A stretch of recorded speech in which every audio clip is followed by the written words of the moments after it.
राजौरी जिल्ह्यातल्या थंडी कसी परिसरामध्ये झालेले नुकसान आपण पाहतोय। पाकिस्तानाच्या हद्दीतून सीमेवरची जी शहर आहेत, प्रमुखतः पूंछ असेल, त्याचबरोबर राजौरी असेल आणि इतर भागामध्ये सुद्धा जे काही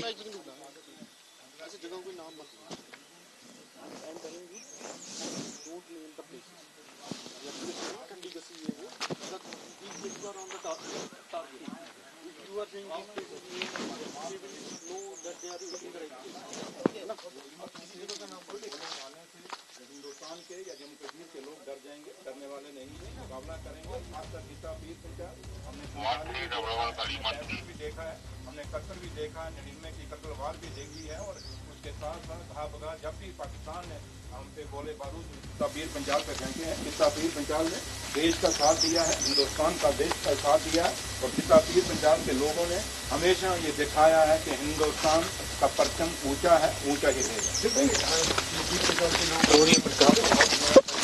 रहेगा। उपमुख्यमंत्र्यांकडून पाहणी केली जाते। पाकिस्तानकडून रात्री जो गोळीबार करण्यात आलेला आहे त्यानंतर घरांचं नुकसान या भागामध्ये झालेलं आहे त्याची पाहणी जम्मू काश्मीरच्या उपमुख्यमंत्र्यांकडून केली जात आहे। जम्मू काश्मीरचे उपमुख्यमंत्री घटनास्थळी आता पोहोचले। राजौरीमध्ये गोळीबार झालेल्या परिसरामध्ये चौधरी यांच्याकडून ही पाहणी केली जाते। पूंछ राजौरी या सगळ्या भागामध्ये पाकिस्तानकडून काल गोळीबार करण्यात आलेला होता।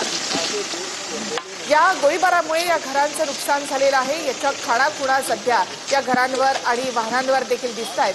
तर जम्मू काश्मीरचे उपमुख्यमंत्री घटनास्थळी दाखल झाले।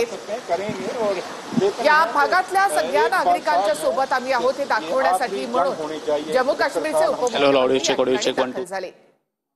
ग्राउंड झिरोवर त्या ठिकाणी जिथे हे हल्ले होत आहेत त्या निवासी वस्त्यांच्या जवळ आमचे प्रतिनिधी आहेत। तर भारताची एअर डिफेन्स सिस्टीम अभेद्य असल्याचं वायुसेनेनं म्हटलेलं आहे। पाकिस्तानच्या हल्ल्यानंतर भारतीय वायुसेनेनं ही प्रतिक्रिया दिली। आणखी एक मोठी बातमी आपण पाहूया। समुद्रामध्ये मासेमारीसाठी जाऊ नका, प्रशासनानं मच्छीमारांना या सूचना केल्या आहेत। समुद्रामध्ये